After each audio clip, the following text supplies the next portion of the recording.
New at 5, there's a push from legislators to change the way wolves are introduced to Colorado. Well, voters in our state approved the reintroduction of wolves, if you remember, back in 2020.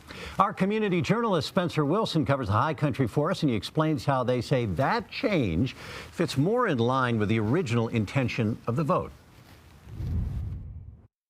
Colorado Parks and Wildlife is already asking for some flexibility in order to control this population when they finally do reintroduce it. What this bill would do is basically make sure that that flexibility is built in before the wolves come to Colorado.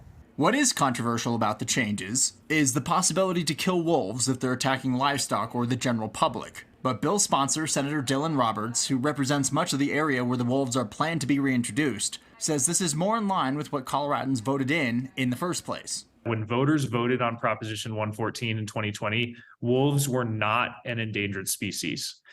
In 2022, 2 years after the ballot measure, they were listed as an endangered species by the federal government. So the situation and the reality has changed. Now wolves can't be touched unless there's special amendments, like this would institute. We heard during committee testimony last week that in other states where they've reintroduced wolves, only about 20% of the wolf population ever becomes a problem. 80% never really have interactions with livestock or humans. Opponents and wildlife groups worry this would delay the introduction of wolves. Roberts says that's just not true. Let me just make very clear, this bill is not intended to frustrate the will or delay the will of the voters in Colorado at all. I respect the will of the voters, and while I personally did not support Proposition 114 and most of my district did not support 114, I understand that it is state law, and there is not a way for us to change state law, and that's not what this bill is doing.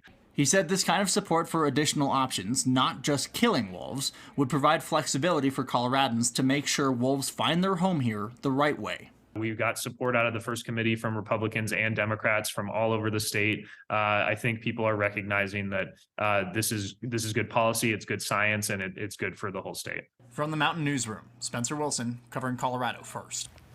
Spencer covers all of our high country. Let him know what's going on in your community through cbscolorado.com or by calling 303-863.